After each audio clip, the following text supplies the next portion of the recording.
வார்த்தைக்கு செல்லுவோம். திருப்பிக் கொள்வோம். 2 சாமுவேல் 22ஆம் அதிகாரம் 1ஆம் வசனம், 2ஆம் வசனம், 3ஆம் வசனம். கர்த்தர் தாவீதை அவனுடைய எல்லா சத்துருக்களின் கைக்கும் சவுலின் கைக்கும் நீங்களாக்கி விடுவித்த போது அவன் கர்த்தருக்கு முன்பாக பாடின பாட்டு. கர்த்தர் என் கன்மலையும் என் கோட்டையும் என் இரட்சகருமானவர். தேவன் நான் நம்பியிருக்கிற துருகமும் என் கேடகமும் என் இரட்சணிய கொம்பும் என் உயர்ந்த அடைக்கலமுமானவர். என் புகலிடமும் என் இரட்சகருமானவர். என்னை வல்லடிக்கு நீங்களாக்கி இரட்சிக்கிறவர் அவரே. என்னை வல்லடிக்கு நீங்களாக்கி இரட்சிக்கிறவர் அவரே. கடந்த பல வாரங்களாக நேம்ஸ் ஆஃப் காட், தேவனுடைய நாமங்கள், தேவனுடைய நாமங்களை குறித்து நாம் பார்த்து கொண்டு வருகிறோம். நம்முடைய தேவனுக்கு சத்திய வேதத்திலே பல நாமங்கள் கொடுக்கப்பட்டிருக்கிறது. சத்திய வேதத்தில் பல நாமங்கள் நம்முடைய தேவனுக்கு இருக்கிறது. Elohim, El Shaddai, Ebenezer, El Roi, Jehovah Rapha, Jehovah Nissi, Jehovah Shammah, Jehovah Jireh, Jehovah Shalom, Jehovah Sabaoth, Jehovah ஷிக்கேனு, இமானுவேல், இயேசு என்று இப்படி நம்முடைய தேவனுக்கு பல நாமங்கள் இருக்கிறது. அது மாத்திரமல்ல, அவருடைய ஒவ்வொரு நாமமும் அவருடைய சுபாவத்தை நமக்கு வெளிப்படுத்துகிறது. அவருடைய குணாதிசயத்தை இந்த நாமங்கள் நமக்கு வெளிப்படுத்துகிறது. அவருடைய தன்மையை இந்த நாமங்கள் நமக்கு வெளிப்படுத்துகிறது. அவர் எப்படிப்பட்டவர், அவர் என்ன செய்கிறார், அவரால் என்ன செய்ய முடியும் என்பதை இந்த நாமங்கள் நமக்கு வெளிப்படுத்துகிறது. அவர் எவ்வளவு நல்லவர், அவர் எவ்வளவு பெரியவர், அவர் எவ்வளவு வல்லமையுள்ளவர், அவர் எவ்வளவு உண்மையுள்ளவர் என்பதையெல்லாம் இந்த நாமங்கள் நமக்கு வெளிப்படுத்துகிறது. அது மாத்திரமல்ல, இதிலே ஒரு சில நாமங்களை நாம் ஏற்கனவே பார்த்து தியானித்தோம். கடந்த 2 வாரங்களாக யெகோவா மிஷ்காஃப் என்கிற அந்த நாமத்தை நாம் பார்த்து தியானித்தோம். அது மாத்திரமல்ல, இன்றைக்கு இன்னொரு நாமத்தை குறித்து நாம் பார்க்க போகிறோம். இன்றைக்கு எந்த நாமத்தை குறித்து நாம் பார்க்க போகிறோம் என்று சொன்னால், யெகோவா மாவோஷ் என்கிற ஒரு நாமத்தை குறித்து இன்றைக்கு நாம் பார்க்க போகிறோம். யெகோவா மாவோஷ் என்கிற இந்த நாமத்தை குறித்து மறுபடியும் இந்த வசனங்களை நான் வாசிக்கிறேன். எல்லாரும் கவனியுங்கள். குறிப்பாக 2ஆம் வசனத்தை வாசிக்கிறேன், கவனியுங்கள். கர்த்தர் என் கன்மலையும் என் கோட்டையும் என் இரட்சகரும் மானவர். இங்கே சங்கீதக்காரனாகிய தாவீது கர்த்தரை பார்த்து, கர்த்தரை நோக்கி அவன் எவ்விதமாய் பாடுகிறான் என்று சொன்னால், கர்த்தர் என் கோட்டையுமாய் இருக்கிறார் என்று அவன் பாடுகிறான். எவ்விதமாய் பாடுகிறான்? கர்த்தர் என் கோட்டையுமாய் இருக்கிறார், கர்த்தர் என் கோட்டையுமானவர் என்று அவன் இங்கே பாடுகிறான். அருமையானவர்களை கவனியுங்கள். இங்கே கர்த்தர் என் கோட்டையுமானவர், கர்த்தர் என் கோட்டை என்கிற இந்த இடத்திலே யெகோவா மாவோஷ் என்கிற ஒரு எபிரேய பதம் பயன்படுத்தப்பட்டிருக்கிறது. யெகோவா மாவோஷ் என்கிற ஒரு பதம் அங்கே பயன்படுத்தப்பட்டிருக்கிறது. சரி, யெகோவா மாவோஷ் என்றால் என்ன அர்த்தம்? யெகோவா மாவோஷ் என்றால் என்ன பொருள்? யெகோவா மாவோஷ் என்று சொன்னால் the Lord is our fortress, அதாவது கர்த்தர் நம்முடைய கோட்டையாயிருக்கிறார். கர்த்தர் நம்முடைய கோட்டையாயிருக்கிறார் என்று அர்த்தம். எல்லாரும் கரங்களை வைத்து சொல்லுவோம், கர்த்தர் என்னுடைய கோட்டையாய் இருக்கிறார், கர்த்தர் என்னுடைய அரணாய் இருக்கிறார். கர்த்தர் நம்முடைய கோட்டையாய் இருக்கிறார். சரி, கோட்டை என்றால் என்ன அர்த்தம்? கோட்டை என்று சொன்னால் பாதுகாப்பின் அரண் என்று அர்த்தம். கோட்டை என்று சொன்னால் அரணிப்பான ஒரு இடம் என்று அர்த்தம். கோட்டை என்று சொன்னால் பாதுகாப்பை கொடுக்கக்கூடிய ஒரு நல்ல இடம், ஒரு அருமையான இடம் என்று அர்த்தமாகும். அது மாத்திரமல்ல, கோட்டை என்று சொன்னால் எளிதாக யாருமே ஊடுருவ முடியாத, நுழைய முடியாத ஒரு இடம்தான் அந்த கோட்டையாக இருக்கிறது. அது மாத்திரமல்ல, அதாவது கோட்டைக்குள்ளே இருக்கிறவர்களை எந்த ஒரு எதிரியும் தாக்க முடியாது. இதைத்தான் நீங்கள் சரியாய் புரிந்து கொள்ள வேண்டும். கோட்டைக்குள்ளே இருக்கிறவர்களை எந்த ஒரு எதிரியும் எளிதாக தாக்க முடியாது. எந்த ஒரு எதிரியும் எளிதாக வீழ்த்த முடியாது. எந்த ஒரு எதிரியும் எளிதாக சேதப்படுத்த முடியாது. யாரை சேதப்படுத்த முடியாது? அந்த கோட்டைக்குள்ளே இருக்கிறவர்களை. யாரை? கோட்டைக்குள்ளே இருக்கிறவர்களை எளிதாக தாக்க முடியாது, வீழ்த்த முடியாது, சேதப்படுத்த முடியாது. அது மாத்திரமல்ல, இப்படிப்பட்ட பாதுகாப்பின் அரணுக்குள் இருக்கிறவர்களாலே என்ன பண்ண முடியும் என்று சொன்னால், இதை நீங்கள் சரியாய் புரிந்து கொள்ளுங்கள். இந்த கோட்டைக்குள்ளே இருக்கிறவர்களை யாரால் என்ன செய்ய முடியாது? எளிதாக வீழ்த்த முடியாது, தோற்கடிக்க முடியாது. அது மாத்திரமல்ல, இப்படிப்பட்ட பாதுகாப்பின் அரணுக்குள்ளே இருக்கிறவர்களாலே என்ன பண்ண முடியும் என்று சொன்னால், தங்களுக்கு எதிராக வரக்கூடிய எதிரிகளை எளிமையாக தாக்கி அவர்களை மேற்கொள்ளவும் முடியும். கோட்டைக்குள்ளே இருக்கிறவர்களை யாரால் என்ன செய்ய முடியாது? தாக்க முடியாது. ஆனால் கோட்டைக்குள்ளே இருக்கிறவர்கள் அவர்களால் என்ன பண்ண முடியும்? இவர்களை எதிர்த்து புறப்பட்டு வருகிறவர்களாலே அங்கே உள்ளே இருந்து கொண்டு எளிதாக அவர்களை பார்த்து, எளிதாக அவர்களை தாக்கி, எளிதாக அவர்களை தோற்கடிக்க முடியும், மேற்கொள்ள முடியும், அவர்களை வீழ்த்த முடியும். எனவே இதை மனதிலே வைத்து கொண்டுதான் சங்கீதக்காரனாகிய தாவீது மிகுந்த ஒரு மகிழ்ச்சியோடு அவன் என்ன சொல்லுகிறான் என்று சொன்னால், கர்த்தர் என் கோட்டையுமானவர் என்று அவன் இங்கே சொல்லுகிறான். கர்த்தர் என்னுடைய கோட்டையுமானவர் என்று அவன் இங்கே சொல்லுகிறான். எனவே நம்முடைய தேவன் யார் என்று சொன்னால், அவர் யெகோவா மாவோஷ். நம்முடைய தேவன் யெகோவா மாவோஷ். நம்முடைய தேவன் நம்முடைய கோட்டையாக, நம்முடைய பாதுகாப்பின் அரணாக, நம்முடைய பாதுகாப்பின் மதிலாக அவர் என்ன செய்கிறார்? இருக்கிறார். அது மாத்திரமல்ல, பழங்காலத்திலே வாழ்ந்த ஜனங்களை பார்த்தீர் என்று சொன்னால், ரொம்ப 400 வருஷத்துக்கு முன்பதாக, 1000 வருஷத்துக்கு முன்பதாக, 2000 வருஷத்துக்கு முன்பதாக, 3000 வருஷத்துக்கு முன்பதாக நீங்கள் போய் பார்த்தீர் என்று சொன்னால் இதெல்லாம் நீங்கள் கவனிக்க முடியும். பழங்காலத்திலே வாழ்ந்த ஜனங்கள் அவர்கள் என்ன பண்ணினார்கள் என்று சொன்னால், பாதுகாப்பை அவர்கள் விரும்பி, அதாவது பாதுகாப்பின் இடங்களை அவர்கள் தேடி போய் அங்கே குடியிருந்தார்கள். ஏனென்று சொன்னால், பலவிதமான காரியத்தை அவர்களை மனதில் வைத்துக்கொண்டு அவர்கள் என்ன பண்ணினார்கள்? பாதுகாப்பின் இடத்தை நாடி தேடி போய் அங்கே அவர்கள் குடியிருந்தார்கள். அதன் பிறகு வந்த ஜனங்கள் அவர்கள் என்ன பண்ணினார்கள் என்று சொன்னால், எதிரிகள் ஏறி வருவதற்கு கடினமாக இருக்கக்கூடிய உயரமான மலைகளை அவர்கள் தெரிந்து கொண்டு அங்கே போய் குடியிருந்தார்கள். ஏனென்று சொன்னால், எதிரிகள் அவ்வளவு எளிதாக அந்த மலையில ஏறி வந்து இவர்களை தாக்குவதற்குள்ளாக இவங்க என்ன செஞ்சிடலாம்? அவங்களை ஈஸியா தாக்கிடலாம். ஆகவே அதற்கு பிறகு வந்த ஜனங்கள் நன்றாக யோசித்து அவர்கள் என்ன பண்ணினார்கள்?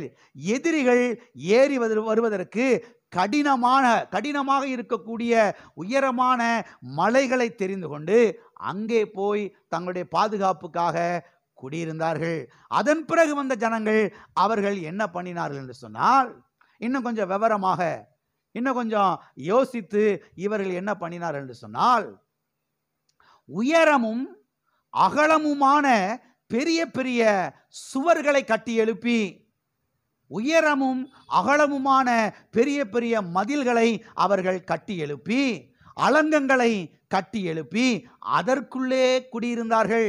அந்த பெரிய அலங்கத்திற்கு பெரிய பெரிய இரும்பு தாழ்பாள்கள், வெண்கல கதவுகள், இதுகளெல்லாம் போட்டு அந்த கோட்டைக்குள்ளே அவர்கள் குடியிருந்தார்கள்.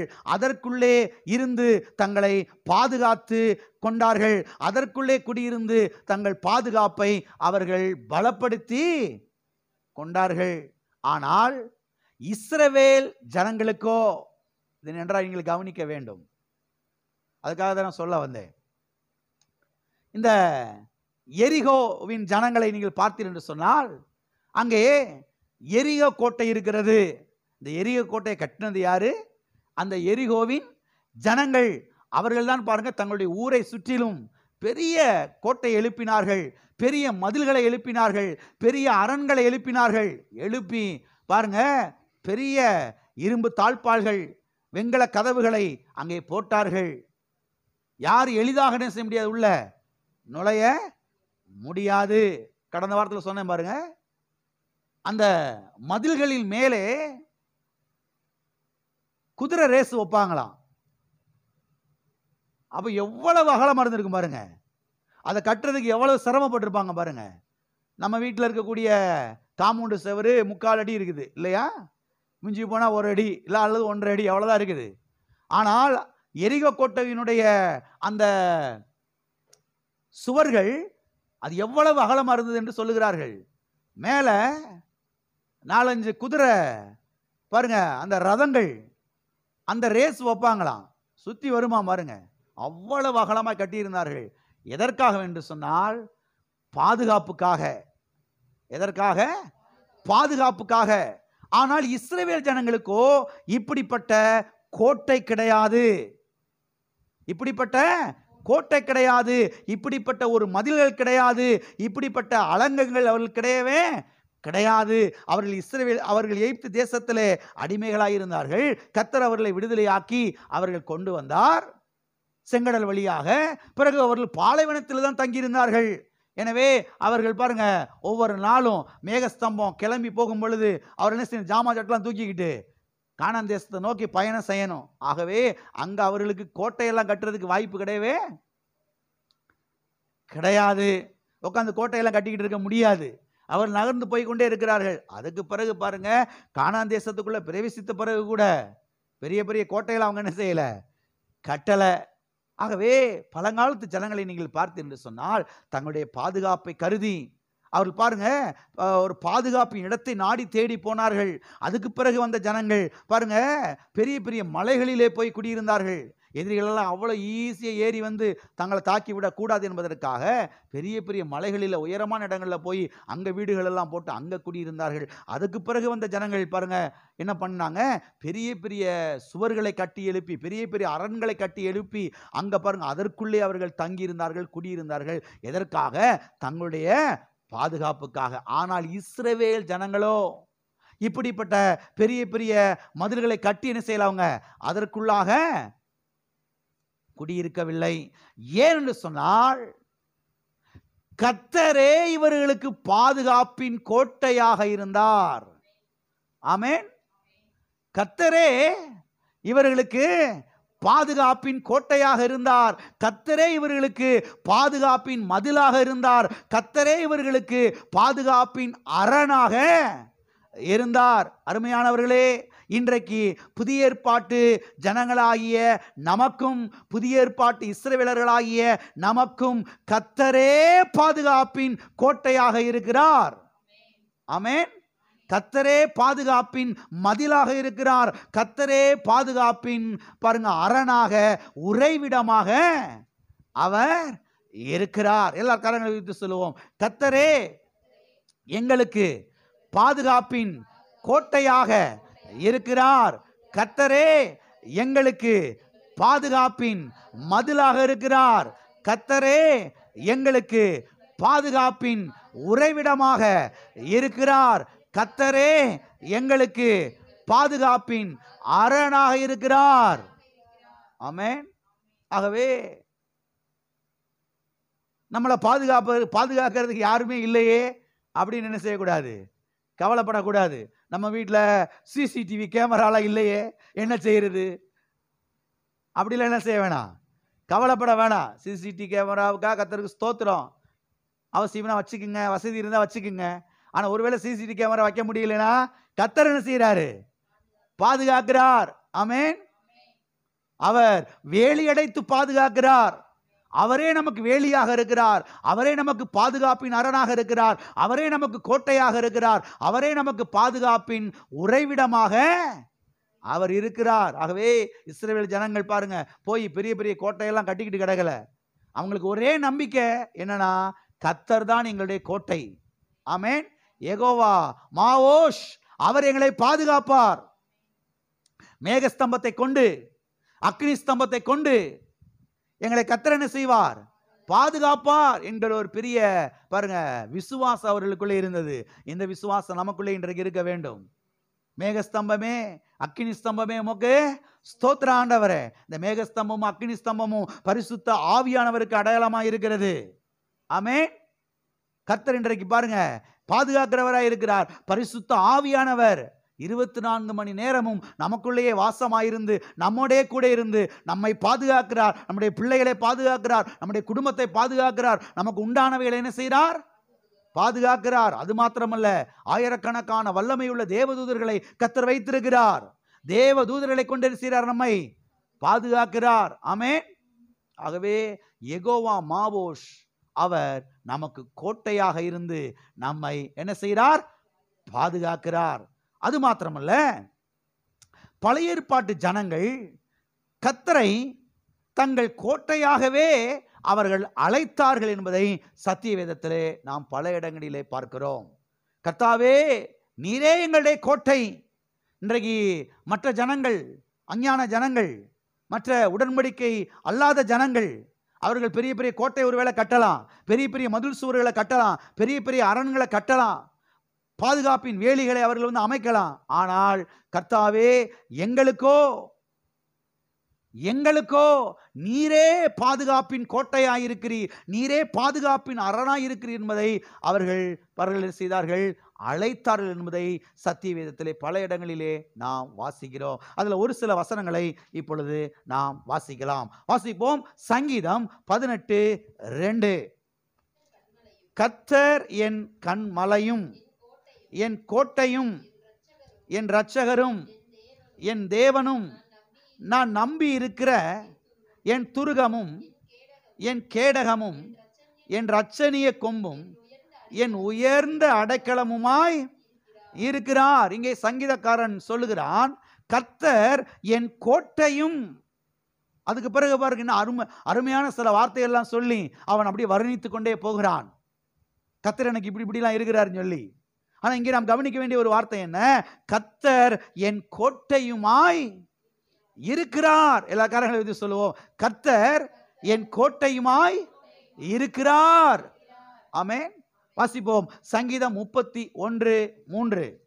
என் கன்மலையும் என் கோட்டையும் நீரே, உமது நாமத்தின் நிமித்தம் எனக்கு வழிகாட்டி என்னை நடத்தி அருளும். என் கன்மலையும் என் கோட்டையும் நீரே. நீரே, நீர் மட்டுமே, நீரும் கிடையாது, நீர் மட்டுமே என்னுடைய கோட்டையாயிருக்கிறீர்.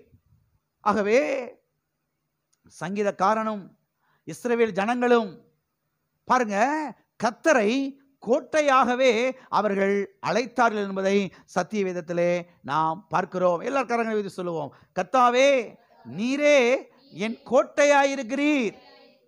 ஆமென். வாசிப்போம். சங்கீதம் 71:3.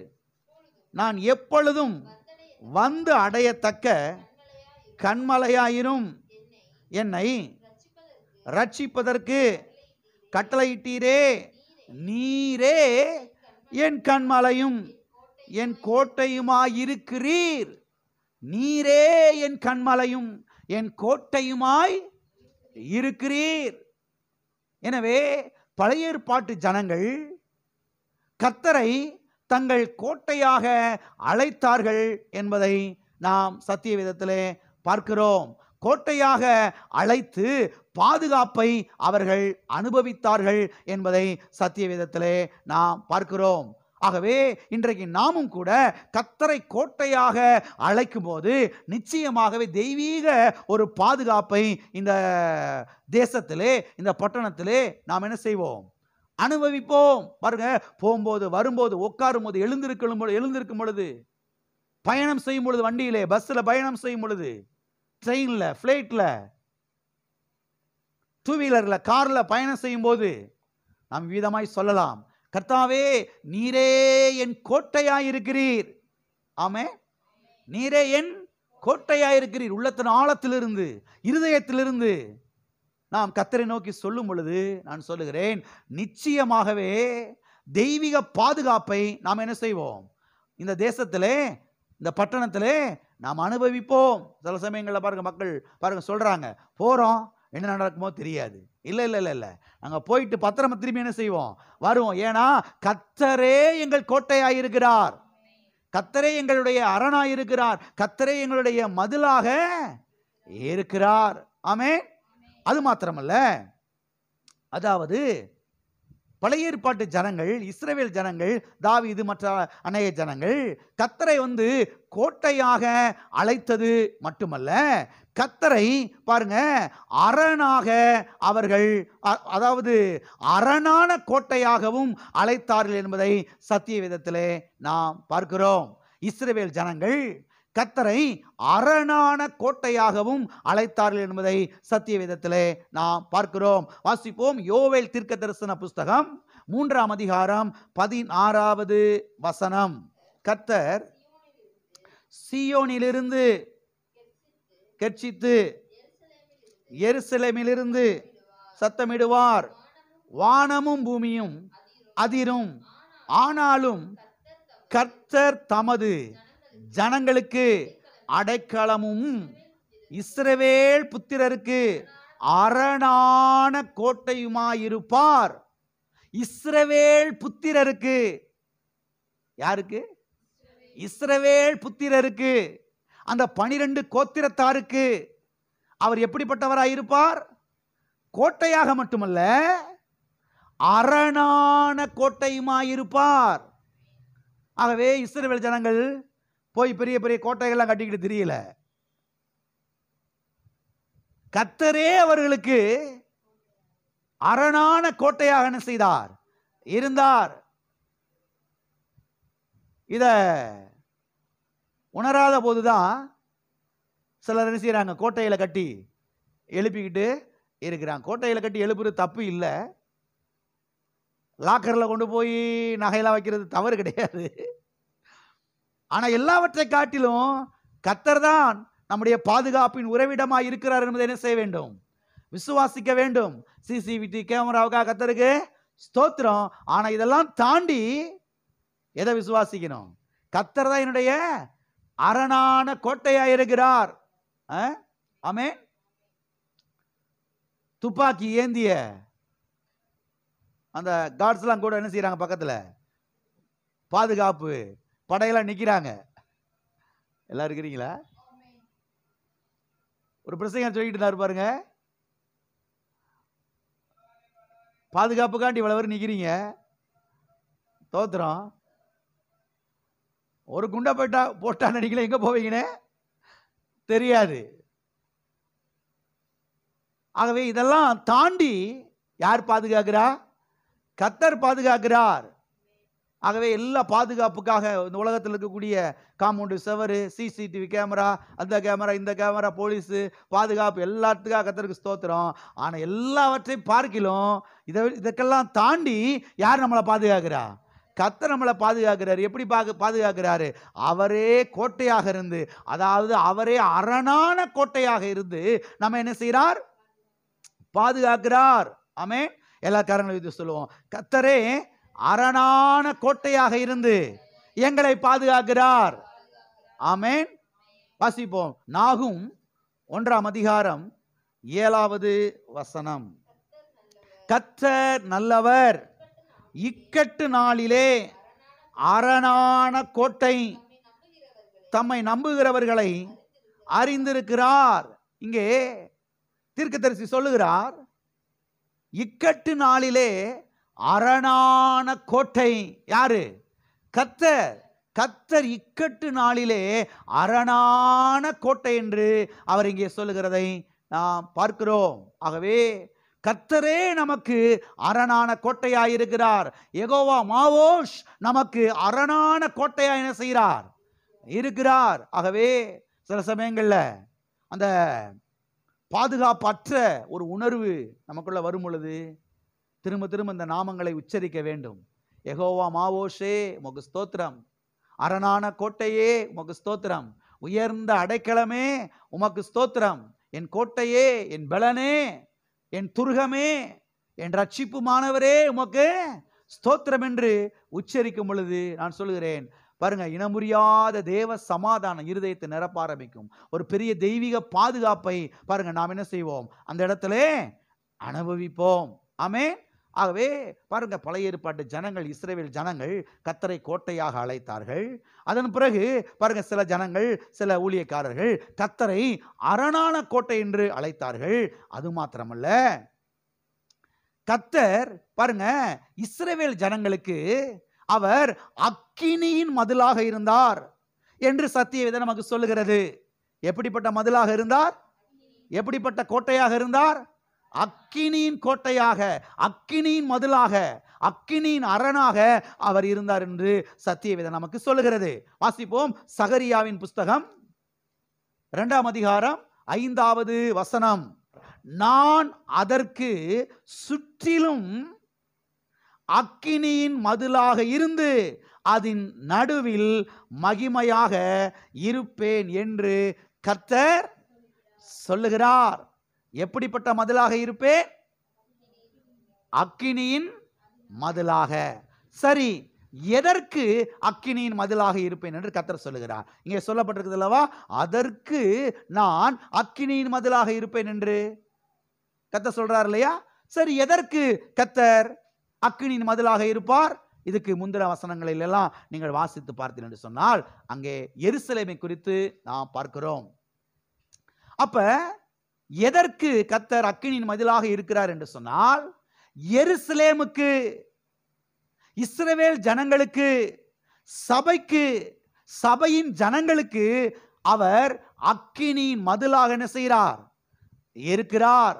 எனவே யெகோவா மாவோஸ் நமக்கு அரணான கோட்டையாக மட்டுமல்ல, அரணான மதிலாக மட்டுமல்ல, அக்கினியின் மதிலாகவும் இருக்கிறார்.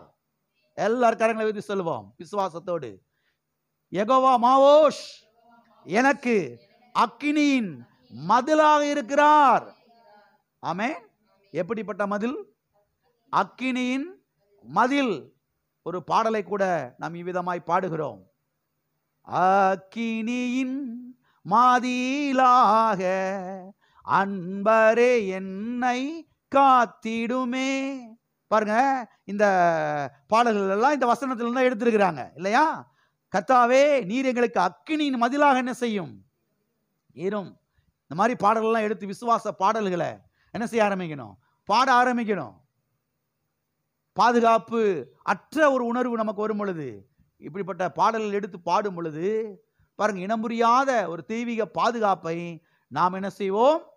அனுபவிப்போம். ஆகவே இந்த உலகத்திலே நடக்கிற விபத்துகளை கண்டு, ஆபத்துகளை கண்டு, பூகம்பங்களை கண்டு, சுனாமிகளை கண்டு, பேர் அலைகளை கண்டு தேவனுடைய பிள்ளைகளாகிய நாம் பயப்பட வேண்டிய அவசியம் கிடையவே கிடையாது. பாருங்க, இன்னைக்கு ஆங்காங்கே பூகம்பம், டெய்லியும் நியூஸ் வருது பாருங்க. வந்த இடத்துல மறுபடியும் பூகம்பம்ன்றாங்க. 6.5 செக்டார் அளவுன்றாங்க. ரொம்ப கடுமையானதுன்றாங்க. டெய்லியும் பாருங்க அது வந்துகிட்டு இருக்குது பாருங்க. தேவனுடைய பிள்ளைகள் இந்த காரியத்தெல்லாம் அப்படியே கேட்கும்போது நமக்குள்ள ஒரு பெரிய பயம் வந்துடுது பாருங்க.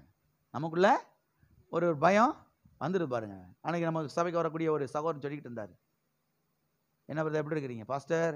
அங்கே பூகம்பமா இங்கே பூகம்பமா, அதை செய்தியில் பார்த்தாங்க பாஸ்டர். அதை கேட்ட மாத்திரத்தில் எனக்கு தூக்கமே என்ன செய்ய மாட்டேங்குது, வர மாட்டேங்குது பாஸ்டர். அப்படியே நடுக்கம் பிடிக்குது பாஸ்டர்.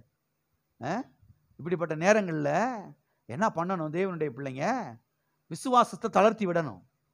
விசுவாச பாடல்களை பாட ஆரம்பிக்கணும். வாயை உம்முன்னு வச்சுக்கிட்டு என்ன செய்யக்கூடாது, அப்படியே உட்காந்துட்டு இருக்கக்கூடாது. இப்படிப்பட்ட விசுவாச பாடல்களில் பாட ஆரம்பிக்கணும். கர்த்தாவே, அக்கினியின் மதிலாக நீர் எங்களுக்கு என்ன செய்கிறீர், இருக்கிறீர் ஆண்டவரே. நீரே எங்களுக்கு அக்கினியின் மதிலாக இருக்கிறீர் ஆண்டவரே. ஆகவே விபத்தை கண்டு நான் பயப்பட மாட்டேன், ஆபத்தை கண்டு பயப்பட மாட்டேன், பூகம்பங்களை கண்டு பயப்பட மாட்டேன், சுனாமிகளை கண்டு நான் பயப்பட மாட்டேன். ஏனென்று சொன்னால் யெகோவா மாவோசே, நீரே எனக்கு அக்கினியின் மதிலாக இருந்து என்னை பாதுகாக்கிறீர். ஆமென். எல்லா கரங்களை வைத்து சொல்லுவோம், யெகோவா மாவோசே, நீரே எனக்கு அக்கினியின் மதிலாக இருந்து என்னை பாதுகாக்கிறீர். ஆமென்.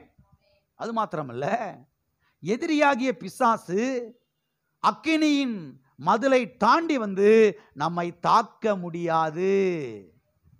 ஆமென். அக்கினியின் மதிலை தாண்டி வந்து நம்மை சேதப்படுத்த முடியாது. அக்கினியின் மதிலை தாண்டி வந்து நம்மை ஒன்றும் செய்ய முடியாது.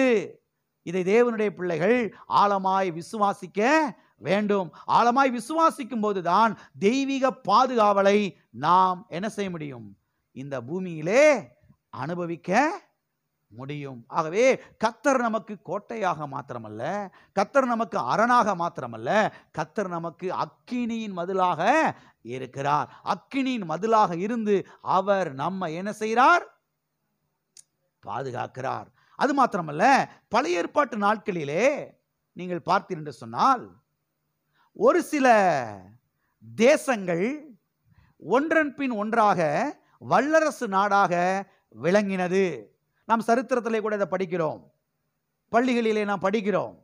ஒன்றன் பின் ஒன்றாக சில தேசங்கள் வல்லரசு நாடாக அது எழும்பினது. எகிப்து தேசம், அசிரியா தேசம், சீரியா தேசம், பாபிலோன் தேசம், பெர்சியா தேசம், மேதியா தேசம், எத்தியோப்பியா தேசம். அதன் பிறகு பாருங்க, அப்படியே ஒவ்வொன்றாக பாருங்க, இப்படி வல்லரசு நாடாக அவைகள் விளங்கினது என்பதை நாம் பாருங்க சத்தியவேதத்திலையும் பார்க்கிறோம். பாருங்க, நம்முடைய பள்ளி பாடங்களிலே சரித்திரத்திலையும் நாம் படிக்கிறோம். கவனிங்க, இப்படிப்பட்ட தேசங்களுக்கு அவர்கள் தேசத்தை சுற்றி ஓடின அந்த நதிகள் பாதுகாப்பாக இருந்தது. சில தேசங்கள்லாம் நீங்க பார்த்தீங்கன்னா அவங்க தேசத்தை சுற்றிலும் பெரிய நதி ஓடிக்கிட்டு இருக்கும். அந்த நதியை தாண்டி எதிரிகள் வர்றதுக்குள்ளேயும் சோர்வற்று போயிடுவாங்க. அவங்க அந்த நதியெல்லாம் தாண்டி வர்றதுக்குள்ளேயும் இவங்க படையெடுத்து போய் என்ன செஞ்சிருவாங்க, அந்த நதிக்கு அப்பாலேயே தோற்கடிச்சிருவாங்க. ஆகவே சில தேசத்தை சுற்றி ஓடின அந்த நதிகள் அவர்களுக்கு பாதுகாப்பாக இருந்தது. சில தேசங்களுக்கு அவர்கள் தேசத்தை சுற்றி இருந்த அரணான கோட்டைகள் பாதுகாப்பாய் இருந்தது. சில தேசங்களுக்கு அவர்களிடத்தில் இருந்த குதிரைகள், ரதங்கள், அது பாதுகாப்பாய் இருந்தது. நீங்கள் பார்த்தீங்கன்னா இந்த எகிப்து தேசம், இந்த பாபிலோன் தேசம், பெர்சியா, மேதியா, இவங்கெல்லாம் பாருங்க குதிரைகளை அந்த அளவுக்கு ட்ரைனிங் கொடுத்து வச்சிருந்தாங்க. ரதங்கள், குதிரைகள் வலுவா இருந்துச்சு பாருங்க. அந்த மாதிரி பாருங்க இராணுவத்தை அவங்க பழக்கி வச்சிருந்தாங்க, ட்ரெயின் அப் பண்ணி வச்சிருந்தாங்க. யாரும் எளிதாக அவ்வளவு சீக்கிரத்தில் அவங்ககிட்ட போய் மோதி வீழ்த்திட முடியாது, அந்த தேசத்தெல்லாம் கைப்பற்றிட முடியாது. அந்த அளவுக்கு பாருங்க எகிப்து குதிரைகள்லாம் பாருங்க, எகிப்திலிருந்து மற்ற தேசத்தார்கள்லாம் பாருங்க வாங்கினாங்க. ஏன்னா எகிப்தியுடைய குதிரைகள் எல்லாம் ரொம்ப வலுவானது அப்படின்னு சொல்லிட்டு. அப்ப சில தேசங்களுக்கு அந்த தேசத்தில் இருந்த குதிரைகள், ரதங்கள், அது ஒரு பாதுகாப்பாக, அரணாக, கோட்டையாக இருந்தது என்பதை நாம் பார்க்கிறோம். ஆனால் இஸ்ரவேல் ஜனங்களுக்கோ கர்த்தரே கோட்டையாக இருந்து தங்களை பாருங்க பாதுகாத்தார் என்பதை அவர்கள் உணர்ந்து, நல்லா கவனிக்கிறீங்களா, கர்த்தரே அவர்களை பாதுகாத்தார் என்பதை அவர்கள் ஆழமாய் உணர்ந்து கர்த்தர் மேல் தங்கள் நம்பிக்கையை வைத்து அவர்கள் பாருங்க கர்த்தரை ஆராதித்தார்கள், துதித்தார்கள், துதித்து பாடினார்கள் என்பதை சத்திய வேதத்திலே நாம் பார்க்கிறோம். இஸ்ரவேல் ஜனங்கள் பாருங்க, இஸ்ரவேல் ஜனங்கள் அந்த செங்கடல் வழியாக அவர்கள் வருகிறார்கள். எகிப்து தேசத்தில் 430 வருஷங்கள் அடிமைகளாக இருந்தார்கள். அப்பொழுது அந்த செங்கடல் வழியாக அவர்கள் கடந்து இக்கரைக்கு வருகிறார்கள். அப்படி வந்தபோது அவர்கள் பாருங்க, கர்த்தரை அரணாக பாருங்க, கர்த்தர் தங்களை அரணாக இருந்து பாதுகாத்தார் என்பதை அவர்கள் துதித்து பாடினார்கள் என்பதை பாருங்க, யாத்திராகமம் 15ஆம் அதிகாரத்திலே நாம் பார்க்கிறோம். வாசிப்போம். யாத்திராகமம் 15வது அதிகாரம் 1வது வசனம், 2வது வசனம், 3வது வசனம். இஸ்ரவேல் ஜனங்கள் அங்கே பாருங்க அந்த செங்கடல் வழியாக வெளியே வருகிறார்கள். வெளியே வந்த உடனேயே இந்த மோசேயுடைய சகோதரி மிரியாம் இன்னும் மற்ற ஜனங்கள் பெண்கள் எல்லாம் கூடிக்கொண்டு அற்புதமான ஒரு பாடலை அவர்கள் அங்கே என்ன செய்கிறார்கள்? பாடினார்கள். ஏன் பாடினார்கள் என்று சொன்னால், கர்த்தர் தான் அரணான கோட்டையாக இருந்தார், கர்த்தர் தான் அக்கினியின் மதிலாக இருந்தார், கர்த்தர் தான் அவர்களை பாதுகாத்தார் என்பதை அவர்கள் உணர்ந்தபடினாலே கர்த்தரை துதித்து அவர்கள் என்ன செய்தார்கள்?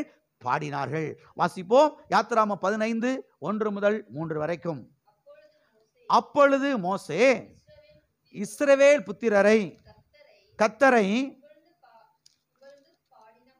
புகழ்ந்து பாடின பாட்டு, கர்த்தரை பாடுவேன், அவர் மகிமையாய் வெற்றி சிறந்தார், குதிரையையும் குதிரை வீரனையும் கடலிலே தள்ளினார், கர்த்தர் என் பலனும் என் கீதமுமானவர், அவர் எனக்கு ரட்சிப்புமானவர், அவரே என் தேவன், அவருக்கு வாசஸ்தலத்தை ஆயத்தம் பண்ணுவேன், அவரே என் தகப்பனுடைய தேவன், அவரை உயர்த்துவேன், கர்த்தரே யுத்தத்தில் வல்லவர், கர்த்தர் என்பது அவருடைய நாமம். பாருங்க, அப்படி பாடிக்கிட்டே போறாங்க.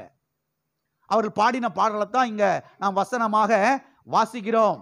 அவர்கள் இங்கே சொல்லுகிறார்கள், கர்த்தர் எங்களுக்கு ரட்சிப்புமானவர், கர்த்தர் எங்களுக்கு ரட்சிப்புமானவர். பாருங்க, செங்கல் 2 பிளக்குது. செங்கல் 2 பிளந்த உடனேயே இஸ்ரவேல் மக்கள் என்ன செய்யறாங்க? வெட்டாந்தரையில நடந்து போகிறார்கள். அப்படி நடந்து போகும் பொழுது இந்த பார்வோன் ராஜாவும் அவங்களுடைய குதிரை வீரர்களும் என்ன செய்யறாங்க? இவர்களை கொன்று போடுவதற்காக புறப்பட்டு வருகிறாங்க. நல்லா கவனிங்க. அந்த வேத பகுதி நீங்க வாசித்தீங்கன்னா உங்களுக்கு தெரியும். எப்படி தெரியும்? என்ன ஒரு காரியம் தெரியும் பாருங்க. மேகஸ்தம்பம் இந்த இஸ்ரவேல் மக்களையும் இந்த எகிப்தரையும் ஒன்று சேர விடாதபடிக்கு அந்த மேகம் பாதுகாத்துச்சான். அந்த மேகம் பார்த்துக்கிருச்சான். எல்லாம் இருக்கிறீங்களா? அவர்கள் வேகமா புறப்பட்டு வர்றாங்க, நெருங்கி வர்றாங்க. இஸ்ரவேல் மக்கள் கடந்து செங்கடல் வழியாக அங்கே போய்கிட்டு இருக்கிறாங்க. ஆனா 2 பேரையும் ஒன்று சேர விடாத அளவுக்கு அவர்களுக்கு குறுக்காக நின்று மேகஸ்தம்பம் என்ன செய்யுது? பாதுகாக்கிறது. அவர்களுக்கு முன்பாக மேகஸ்தம்பம் போய் அவர்களை வழிநடத்தி செல்லுகிறது. அப்ப பாருங்க, மற்ற தேசங்களுக்கெல்லாம் நதிகள் பாதுகாப்பா இருக்குது, கோட்டைகள் பாதுகாப்பா இருக்குது, அவர்கிட்ட இருந்த குதிரை வீரர்கள், குதிரைகள், ரதங்கள் எல்லாம் பாதுகாப்பா இருந்தது. ஆனால் இஸ்ரவேல் ஜனங்களுக்கோ கர்த்தரே பாதுகாப்பின் கோட்டையாக, பாதுகாப்பின் அரணாக, பாதுகாப்பின் மதிலாக என்ன செய்தார்? இருந்தார். எனவேதான் கர்த்தர் என் ரட்சிப்புமானவர் என்று அவர்கள் இங்கே பாடுகிறார்கள். கர்த்தரே எங்களுக்கு அரணாக இருந்து கோட்டையாக இருந்து என்ன செய்தார்? எங்களை பாதுகாத்தார் என்று இங்கே மோசேயும் மிரியாமும் இன்னும் மற்ற எல்லா ஜனங்களும் சேர்ந்து கர்த்தர் என்ன செய்தார்கள்? பாடி துதித்தார்கள். ஆகவே அவங்களுக்கெல்லாம் அது இருக்குது, இவங்களுக்கெல்லாம் இது இருக்குது, இவங்களுக்கெல்லாம் இது இருக்குது, நமக்கு ஒண்ணுமே இல்லைன்னு என்ன செய்யக்கூடாது? கரைஞ்சு போயிட சில சமயங்களில் மனது அப்படி கரைஞ்சு போயிருது இல்லையா? அவங்களுக்கெல்லாம் அது இருக்குது, இவங்களுக்கெல்லாம் இது இருக்குது, இவங்களுக்கெல்லாம் இது இருக்குது, நமக்கு ஒன்றும் இல்லையே, நம்ம வண்டியை வெளியில் நிப்பாட்டி இருக்கிறோம், ஒரே தூக்கிட்டு போயிடுவானோ அப்படின்னு பயம் வந்துருது பாருங்க சிலருக்கு. இந்த பொருளை வெளியில் போடுறோம், நைட்டில் யாராவது தூங்குனவனே எந்திரிச்சு நினைச்சிங்க லேசா எந்திரிச்சு பார்த்துக்குங்க பிள்ளைகளா. நைட்டில் எந்திரிச்சிங்கன்னா வண்டி நிற்குதா, பொருள் கிடக்குதான் சொல்லி என்ன செய்யுங்க? ஒரு பார்த்துக்குங்க. களவாணிப்ப ஊர், களவாணிப்ப எல்லாம் திருறாங்க அப்படின்னு சொல்கிறோம் இல்லையா? அருமையான தேவனுடைய பிள்ளைகளே, எல்லாவற்றுக்காக கர்த்தருக்கு ஸ்தோத்திரம். நம்ம எல்லாம் கண்காணிக்கிறோம், பார்த்துக்கிறோம், கவனமாக இருக்கிறோம். ஆனால் எல்லாவற்றுக்கும் மேலாக கர்த்தரே என்ன செய்கிறார்? நமக்கு அரணா இருக்கிறார். யெகோவா மாவோஷ் நமக்கு அக்கினியின் மதிலாக இருந்து, கோட்டையாக இருந்து, அரணான கோட்டையாக இருந்து அவரே நம்ம என்ன செய்கிறார்? பாதுகாக்கிறார். ஆமென்.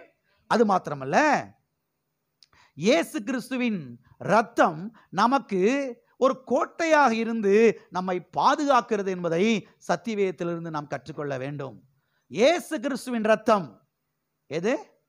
இயேசு கிறிஸ்துவின் ரத்தம் நமக்கு கோட்டையாக இருந்து நம்ம என்ன செய்கிறது? பாதுகாக்கிறது. இதற்கு உதாரணமாக நீங்கள் பார்த்தீர்கள் என்று சொன்னால், எகிப்து தேசத்திலே இஸ்ரவேல் ஜனங்கள் அங்கே இருந்தார்கள். முதல் வாதை, இரண்டாவது வாதை, மூன்றாவது வாதை முடிந்து அப்படி வந்து கொண்டே இருக்கிறது. கடைசி வாதை தலைப்பிள்ளை சங்காரம். பாருங்க, இஸ்ரவேல் மக்களுக்கு அவருடைய குடும்பத்திலே தலைப்பிள்ளை சங்காரம் உண்டாக கூடாது என்பதற்காக கர்த்தர் அவங்களுக்கு சில காரியத்தை சொன்னார். என்ன சொன்னார்? ஒரு வயதுள்ள ஆணாட்டுக்குட்டியை தெரிந்து கொண்டு அதை சாயங்காலத்திலே அடித்து அதன் இரத்தத்தை கிண்ணத்திலே பிடித்து ஈசோப்பி தண்டினாலே அதை எடுத்து உங்கள் வீட்டின் நிலைக்கால்களிலே பூச கடவீர்கள். மேற் சட்டத்திலும் பக்கத்தில் இருக்கக்கூடிய 2 சட்டத்திலும் பூச கடவீர்கள். இரவிலே நீங்கள் எல்லாரும் என்ன செய்ய வேண்டும்? அந்த வீட்டுக்குள்ளே போய் இருந்து கொள்ள வேண்டும். ஏன் கர்த்தர் இதை சொன்னார்? அந்த பஸ்கா ஆட்டுக்குட்டியின் ரத்தம் இவர்களுக்கு ஒரு கோட்டையாக இருந்து, ஒரு மதிலாக இருந்து, ஒரு அரணாக இருந்து இவர்களை பாதுகாக்கும் என்பதை அவர்களுக்கு என்ன செய்கிறார்? கர்த்தர் அங்கே கற்றுக் கொடுக்கிறார், சொல்லி கொடுக்கிறார். இதை நீங்கள் உங்களுடைய பிள்ளைகளுக்கு கற்றுக் கொடுக்க வேண்டும், அவர்கள் அவருடைய பிள்ளைகள் கற்றுக் கொடுக்க வேண்டும். இதை நித்திய நியமமாக நீங்கள் என்ன செய்ய வேண்டும்? கடைபிடிக்க வேண்டும். அந்த ஆபீப் மாதத்திலே அந்த குறிப்பிட்ட தேதியிலே நீங்கள் என்ன செய்ய வேண்டும்? இதை கடைபிடிக்க வேண்டும் என்று சொல்லுகிறார். ஆகவே இஸ்ரவேல் ஜனங்கள் தொடர்ச்சியாக அந்த வருஷம் அந்த காரியத்தை எல்லாம் அவர்கள் செய்தார்கள், அனுசரித்தார்கள். அருமையானவர்களை கவனியுங்கள். இந்த பஸ்கா ஆட்டுக்குட்டி இயேசு கிறிஸ்துவுக்கு அடையாளமாக இருக்கிறது. இந்த பஸ்கா ஆட்டுக்குட்டி அங்கே சிந்தின அந்த ரத்தம் இயேசு கிறிஸ்து கல்வாரி சிலுவையிலே சிந்தின ரத்தத்துக்கு அடையாளமாக இருக்கிறது. அருமையானவர்களை கவனியுங்கள். இயேசு கிறிஸ்துவின் ரத்தம் இன்றைக்கு நமக்கு கோட்டையாக, அரணாக, மதிலாக இருந்து நம்ம என்ன செய்கிறது? பாதுகாக்கிறது. ஆனால் ஒரு காரியத்தை நீங்கள் செய்ய வேண்டும். அன்றாடம் விசுவாசத்தினாலே, எதினாலே? விசுவாசத்தினாலே இயேசு கிறிஸ்துவின் ரத்தத்தை என்ன செய்ய வேண்டும்? உச்சரிக்க வேண்டும். அங்கே அவர்கள் பயன்படுத்தின அந்த ஈசோப்பு தண்டு அது நம்முடைய நாவுக்கு அடையாளமாக இருக்கிறது. ஆகவே இன்றைக்கு நம்முடைய நாவின் மூலமாக இயேசு கிறிஸ்துவின் ரத்தத்தை என்ன செய்ய வேண்டும்? கோர வேண்டும். விசுவாசத்தினாலே தெளிக்க வேண்டும். இயேசு கிறிஸ்துவின் ரத்தத்தை விசுவாசத்தினாலே என் வீட்டின் நிலைக்கால்களிலே பூசுகிறேன். இயேசு கிறிஸ்துவின் ரத்தம் எங்களுக்கு கோட்டையாக இருக்கிறது, அரணாக இருக்கிறது. ஆமென். எந்த தீங்கும் எங்களை அணுகாது. பாருங்க, நம்ம பாடலை பாடுகிறோம். இரத்த கோட்டைக்குள்ளே நான் நுழைந்து விட்டேன், இனி எதுவும் அணுகாது, எந்த தீங்கும் என்னை தீண்டாது. ஆகவே இயேசு கிறிஸ்துவின் ரத்தம் நமக்கு கோட்டையாக, மதிலாக, அரணாக என்ன செய்கிறது? இருக்கிறது. ஆகவே பாதுகாப்பு எனக்கு வேண்டும் என்று விரும்புகிறவர்கள் ஒவ்வொரு நாளும் நீங்கள் என்ன செய்ய வேண்டும்? இயேசு கிறிஸ்துவின் ரத்தத்தை விசுவாசத்தினாலே கோர வேண்டும், தெளிக்க வேண்டும், உச்சரிக்க வேண்டும். ஆமென். கர்த்தாவே, உம்முடைய கல்வாரி ரத்தம் எங்களை பாதுகாக்கட்டும், பிள்ளையை பாதுகாக்கட்டும், குடும்பத்தாரை பாதுகாக்கட்டும், வீட்டாரை பாதுகாக்கட்டும், எங்களுக்கு உண்டான எல்லாவற்றையும் பாதுகாக்கட்டும். ஆமென். எங்களுடைய வண்டி வாகனங்கள் எல்லாவற்றையும் பாதுகாக்கட்டும் என்று விசுவாசத்தினாலே என்ன செய்ய வேண்டும்? உச்சரிக்க வேண்டும். ஆகவே யெகோவா மாவோஷ் நமக்கு என்னவாயிருக்கிறார்? கோட்டையாக இருக்கிறார், மிகப்பெரிய அரணாக இருக்கிறார். இந்த உலகத்தில் இருக்கிற எந்த கோட்டையை காட்டிலும், எந்த அரணை காட்டிலும் கர்த்தரே இயேசு கிறிஸ்துவே நமக்கு பெரிய ஒரு மதிலாக, கோட்டையாக என்ன செய்கிறார்? இருக்கிறார். ரட்சிப்பின் மூலமாக இந்த கோட்டைக்குள்ளே நாம் என்ன செய்திருக்கிறோம்? வந்திருக்கிறோம். இயேசு கிறிஸ்துவின் நாமத்தின் மேலே விசுவாசம் வைத்ததன் மூலமாக இந்த கோட்டைக்குள்ளே என்ன செய்திருக்கிறோம்? நாம் வந்திருக்கிறோம். ஆகவே எந்த ஒரு பொல்லாப்பை கண்டு, எந்த ஒரு விபத்தை கண்டு, எந்த ஒரு பூகம்பத்தை கண்டு, எந்த ஒரு தீமையை கண்டு, எந்த ஒரு பாருங்க அசுத்தத்தை கண்டு, எந்த ஒரு பொல்லாப்பை கண்டு இன்றைக்கு நாம் பயப்பட வேண்டிய அவசியம் கிடையவே கிடையாது. யெகோவா மாவோஷ் நம்மோடு கூட இருந்து நம்மை பாதுகாக்கிறவராய் இருக்கிறார். ஆமென். எல்லாரும் எழுப்பி நிற்போம், நாம் ஜெபிப்போம். அடுத்த வாரத்திலே நாம் தொடர்ந்து பார்க்கலாம். நன்றி, நன்றி ஆண்டவர். எல்லார் கரங்களை உயர்த்தி கர்த்தரை நாம் ஸ்தோத்திரிப்போம். ரட்சகரே ஸ்தோத்திரம். யெகோவா மாவோஷே உமக்கு ஸ்தோத்திரம், உமக்கு ஸ்தோத்திரம், உமக்கு ஸ்தோத்திரம் ஆண்டவரே. ஹல்லேலூயா, ஹல்லேலூயா. ஓ நன்றி, நன்றி ஆண்டவரே. மேகஸ்தம்பமே, அக்கினி ஸ்தம்பமே உமக்கு ஸ்தோத்திரம். பரிசுத்த ஆவியானவரே, இன்றைக்கு நீர் எங்களை பாதுகாக்கிறீர், எங்களுக்கு கோட்டையாக இருந்து பாதுகாக்கிறீர்ப்பா. ஓ தேவனே உமக்கு ஸ்தோத்திரம் ஆண்டவரே. நீரே எங்கள் அடைக்கலமாயிருக்கிறீர். ஓ நீரே எங்களுக்கு அக்கினியின் மதிலாயிருக்கிறீர் ஆண்டவரே, அக்கினியின் மதிலாயிருக்கிறீர். ஓ நன்றி, நன்றி ஆண்டவரே. ஓ ஸ்தோத்திரம், ஸ்தோத்திரம். பிதாவே, இயேசு நாமத்தில் உம்முடைய சமூகத்தில் வருகிறோம். ஆசீர்வதிக்கப்பட்ட அந்த வேலைக்காக நமக்கு நன்றிப்பா. யெகோவா மாவோஷே உம்மை நாங்கள் ஸ்தோத்தரிக்கிறோம். கர்த்தாவே, இந்த சத்தியங்கள் எல்லாம் எங்களுடைய உள்ளத்திலே பதியட்டும், எங்களுடைய இருதயத்தில் இறங்கட்டும் ஆண்டவரே. எப்போதும் கர்த்தாவே, நீரே எங்கள் கோட்டை என்று நாங்கள் பாட, துதிக்க, ஆராதிக்க எங்களுக்கு உதவி செய்ய வேண்டும்படியா நாங்கள் ஜெபிக்கிறோம் ஆண்டவரே. நீரே எங்களுக்கு உண்டான எல்லாவற்றையும் சுற்றி வேலி அடைத்து, ரத்தத்தினாலே வேலி அடைத்து பாதுகாக்கிறீர். அதற்காக ஸ்தோத்திரம் ஆண்டவரே. தகப்பனே துதிக்கிறோம் ஆண்டவரே. சபைக்கு வருகிற ஒவ்வொரு பிள்ளைகளையும் நீரே இந்த ரத்தத்தினாலே மூடி மறைத்து பாதுகாக்கிறீர். அதற்காக நன்றி. எல்லா நஷ்டங்கள், இழப்புகள், பொல்லாப்புகளுக்கு விலக்கி பாதுகாக்கிறீர். அதற்காக ஸ்தோத்திரம் ஆண்டவரே. எல்லா மகிமை உமக்கே செலுத்துகிறோம், இயேசு நாமத்தில் பிதாவே. என் ஆத்துமாவே கர்த்தரை ஸ்தோத்திரி, என் முழு உள்ளமே அவருடைய பரிசுத்த நாமத்தை ஸ்தோத்திரி. என் ஆத்துமாவே கர்த்தரை ஸ்தோத்திரி, கர்த்தர் செய்த சகல உபகாரங்களையும் மறவாதே. ஆமென், ஆமென். கர்த்தர் உங்களை ஆசீர்வதிப்பார்.